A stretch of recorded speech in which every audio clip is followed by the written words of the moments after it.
তড়িৎ ক্ষেত্র চ্যাপ্টারের মধ্যে গসের সূত্র বা গসের উপপাদ্যের মধ্যে আলোচ্য বিষয়গুলি হল সূচনা, গসের সূত্রের বিবৃতি, এর বিকল্প বিবৃতি, এই সূত্রের গাণিতিক রূপ ও প্রমাণ।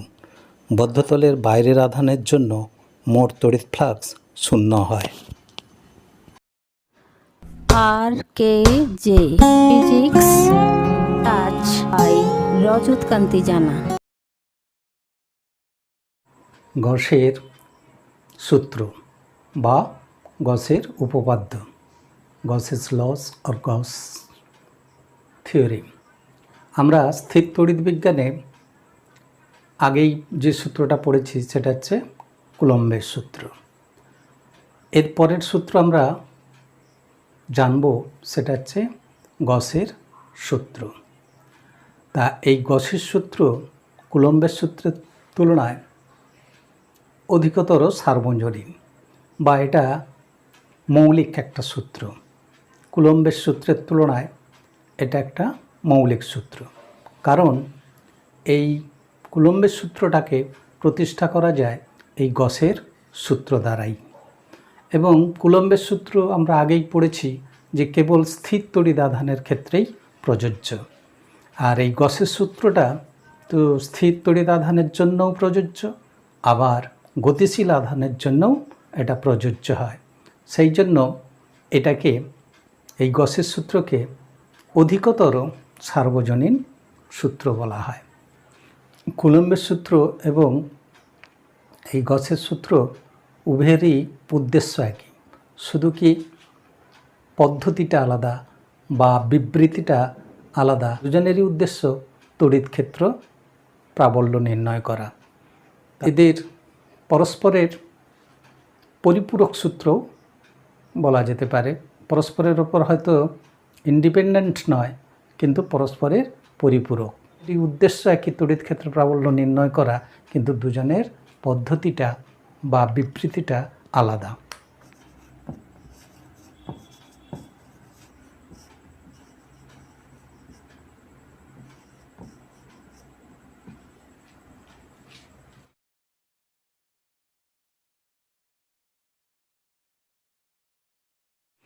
এবার আমরা গসের সূত্রের বিবৃতিতে যাই। শূন্য বা বায়ু মাধ্যমে কোনো বদ্ধতল থেকে নির্গত মোট তড়িৎ ফ্লাক্স ওই বদ্ধতলে আবদ্ধ মোট আধানের 1/ε0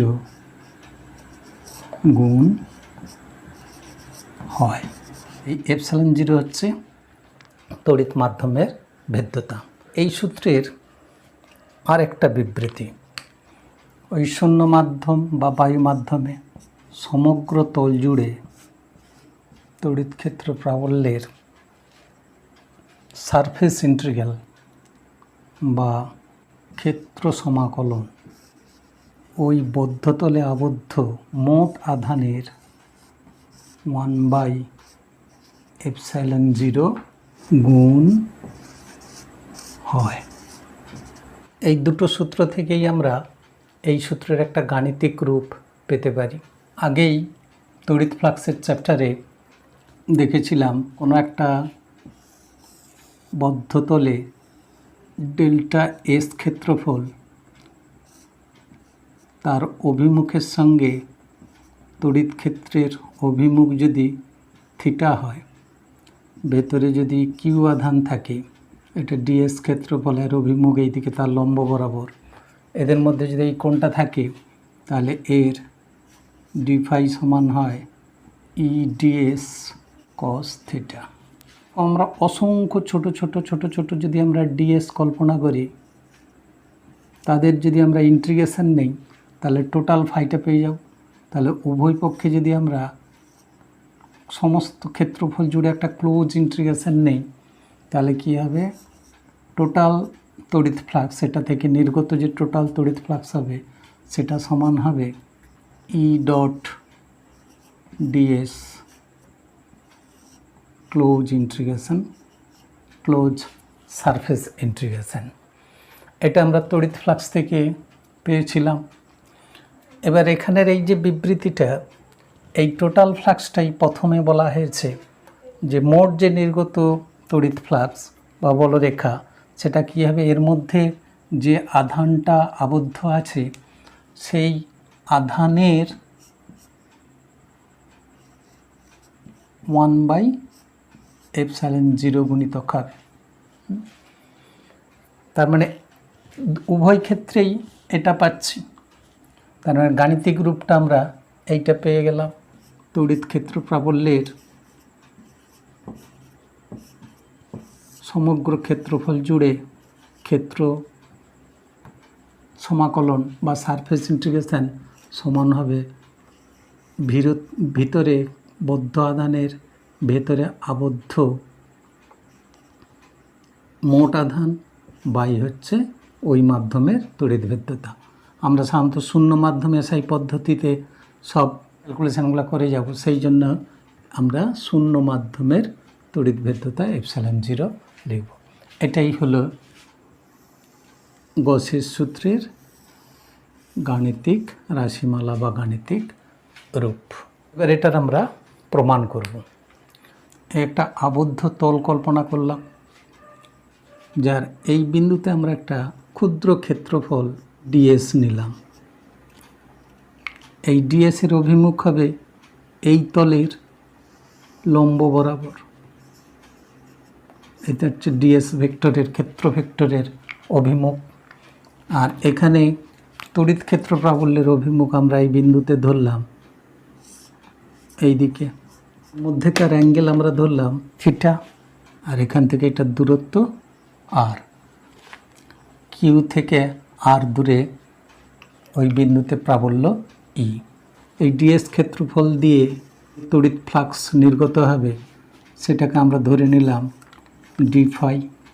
তাহলে ডি ফাই সমান আমরা জানি ই ডট ডিএস, ই ডিএস কস থিটা। আমরা যদি এই রকম ক্ষুদ্র তল অসংখ্য ধরি এই তলের উপরে, এই ডিএস, এই ডিএস, এই ডিএস, এই ডিএস, প্রত্যেকের এই ডিএস দিয়ে কত তড়িৎ ফ্লাক্স নির্গত হচ্ছে সেগুলো বের করে সবগুলো যদি আমরা যোগ করে দেই বা ইন্টিগ্রেশন করে দেই, তাহলে টোটাল বদ্ধ তল থেকে রেখা নির্গত হচ্ছে সেটা আমরা পেয়ে যাব। তাহলে আমাদের একটা ক্লোজ ইন্টিগ্রেশন নিতে হয়, তবেই আমরা টোটাল ফাইটা পাব। তাহলে উভয় পক্ষে ক্লোজড ইন্টিগ্রেশন একটা করতে হবে। টোটাল যে তড়িৎ ফ্লাক্স নির্গত হবে সেটাকে যদি এফি ধরি, এফি সমান হবে closed surface integral of E DS cos theta. কোনো একটা কিউ বিন্দু থেকে আর দূরে তড়িৎ ক্ষেত্র প্রাবল্য কী হয় শূন্য মাধ্যমে আমাদের জানা আছে, ই সমান 1/4πε0 কিউ বাই আর স্কোয়ার। এবং এই বিন্দুতে এই ক্ষেত্রফলটা কত ঘনকোণ উৎপন্ন করে সেটাও আমাদের জানা আছে। সেই ঘনকোণটাকে যদি আমরা ধরে নেই যেটা হচ্ছে ডি ওমেগা, তাহলে ডি ওমেগা সমান হচ্ছে ds cos theta by R square. এগুলো সব আমরা আগেই জানি, তড়িৎ ফ্লাক্সের চ্যাপ্টার এবং ঘন কোণের টপিকস আমরা আলোচনা করে এটা পেয়েছিলাম। এবার আমরা এই ই এর মানটা যদি আমরা এখানে বসিয়ে দিই, আমাদের কনস্ট্যান্ট হচ্ছে কিউ বাই 4πε0। প্রতিটা বিন্দুতে আর এর মানটা আলাদা আলাদা, তাহলে এটাও ভেরিয়েবল, সুতরাং ওটা ইন্টিগ্রেশনের মধ্যে থেকে যাবে। এবার এটাকেই আমরা জানি D omega, close integration of D omega. এবার এটা একটা বিন্দুর চারপাশে ঘনকোণটা আমাদের আগেই বের করা ছিল, ওটা হচ্ছে 4π স্টেরিডিয়ান হয়, তাহলে এটা হবে 4π। তাহলে কিউ বাই 4πε0 ইন্টু 4 পাই, এত ঘন কম। তাহলে এখান থেকে আমরা পাচ্ছি 4 পাই কেটে গিয়ে পাবো আমরা Q/ε0। তাহলে আমাদের প্রমাণ হয়ে গেল যে close integration of E dot ds সমান হচ্ছে Q/ε0। গসের উপপাদ্যের সাহায্যে কোনো বদ্ধতলের ভেতরে কোনো আধান থাকলে বা একাধিক আধান থাকলে তাদের ভেতরে যে মোট লব্ধ আধান আছে সেই লব্ধ আধানের দরুন কত ফ্লাক্স নির্গত হবে সেটা আমরা এই গসের সূত্র থেকেই পাই। এবার আমরা যদি বাইরে আধান থাকে তাহলে এর ভেতরে তড়িৎ ফ্লাক্সটা কত হবে নির্ণয় করতে। বাইরে মনে করি এইরকম একটা বিন্দুতে প্লাস কিউ আধান আছে, তাহলে এই মধ্যে কত মোট তড়িৎ ফ্লাক্স এই বদ্ধতল থেকে নির্গত হবে সেটা আমরা বের করব। এখানে একটু তল কল্পনা করলাম ds1 এবং এখান থেকে দূরত্বটা ধরলাম r1, আর ঠিক একই ঘন কোণ উৎপন্ন করবে বিপরীত একটা তলে, সেইখানের ক্ষেত্রফলটাকে ধরে নিলাম ds2। এই বিন্দু থেকে টোটাল দূরত্বটা ধরে নিলাম r2। এখানে যে ঘনকোণের সৃষ্টি হয়েছে সেটাকে ধরে নিলাম dω। এখানে তড়িৎ ক্ষেত্র প্রাবল্যের অভিমুখ এটা এবং মান E2, আর এখানটায় ধরলাম E1। এবং ক্ষেত্রফলের দিক কোনটা হবে? ক্ষেত্রফলের দিক এই তলের লম্ব বরাবর, এটা ds2 ক্ষেত্রফলের দিক, এবং এদের মধ্যেকার অ্যাঙ্গেলটাকে আমরা ধরে নিলাম θ2।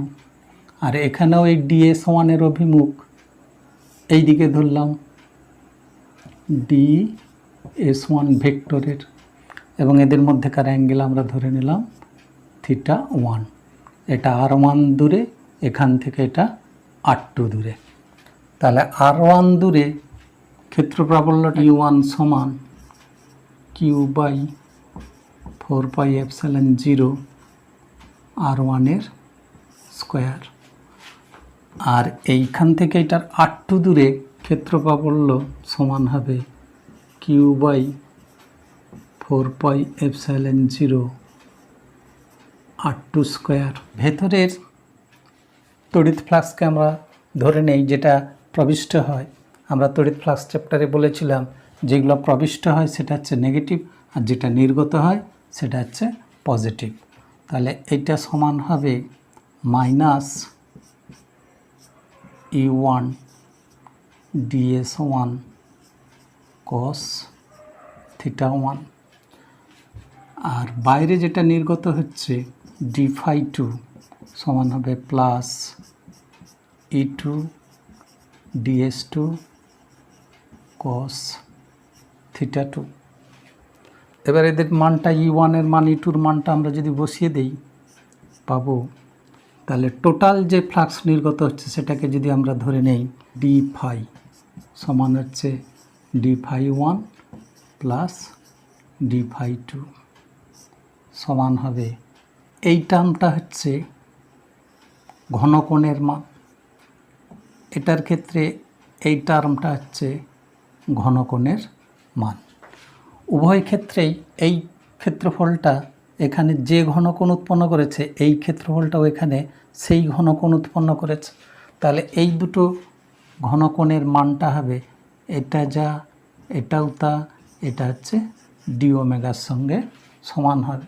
তাহলে এটা হচ্ছে, তাহলে দুটোই সমান হয়ে গেছে কিন্তু বিপরীত চিহ্নযুক্ত, সুতরাং এটা 0 হবে। তাহলে বাইরে যদি আধান থাকে তাহলে ভেতরে কোনো তড়িৎ ফ্লাক্সের সৃষ্টি হবে না, ভেতরে তড়িৎ ফ্লাক্স 0 হবে। তাহলে ভেতরের টোটাল তড়িৎ ফ্লাক্সও ঠিক কী হবে, আমরা যদি টোটাল ইন্টিগ্রেশনও করি তা মোট তড়িৎ ফ্লাক্স সমান 0 হবে, কিসের জন্য? বাইরে আধানের থাকার জন্য। এবং বাইরে একটা আধান নাও, এরকম একাধিক আধান থাকলেও কী হবে? তড়িৎ ফ্লাক্সটা জিরো হবে। যে কোনো আধান বলতে অনেকগুলো আধানও হতে পারে, আবার পজিটিভ নেগেটিভ যে কোনো আধানের ক্ষেত্রে মোট তড়িৎ ফ্লাক্সটা শূন্য হবে। এটাকে আমরা তড়িৎ বলরেখা দিয়েও আমরা সহজে, তড়িৎ বলরেখার চিহ্নের নিয়ম দিয়েও আমরা সহজে বলতে পারি। যেহেতু এখানে ঘনকোণটা একই, সুতরাং এই বিন্দু থেকে এই ঘনকোণের মধ্য দিয়ে একই সংখ্যক বলরেখা যাবে। এবার আমরা চিহ্নের নিয়ম অনুযায়ী জানি ভেতরে যদি প্রবেশ করে তার ডিভাইটা কী হবে? নেগেটিভ হবে। আর যেটা নির্গত হচ্ছে তার তড়িৎ ফ্লাক্সটা কী হবে? পজিটিভ হবে। তাহলে মোট কী হবে? মোট তড়িৎ ফ্লাক্সটা তখন জিরো হয়ে যাবে। তাহলে এটা আমরা বলরেখার ধারণা থেকেও খুব সহজে আমরা প্রমাণ করে দিতে পারি। যেটা আমরা ম্যাথমেটিক্যালি প্রমাণ করলাম সেটা আমরা বলরেখার সাহায্যে বা ঘনকোণের আইডিয়া থেকেই আমরা আর চিহ্নের নিয়ম অনুযায়ী আমরা সহজেই বলে দিতে পারি বাইরের আধানের দরুন বদ্ধ তলের তড়িৎ ফ্লাক্সটা কত হবে? শূন্য হবে। Thank you for watching.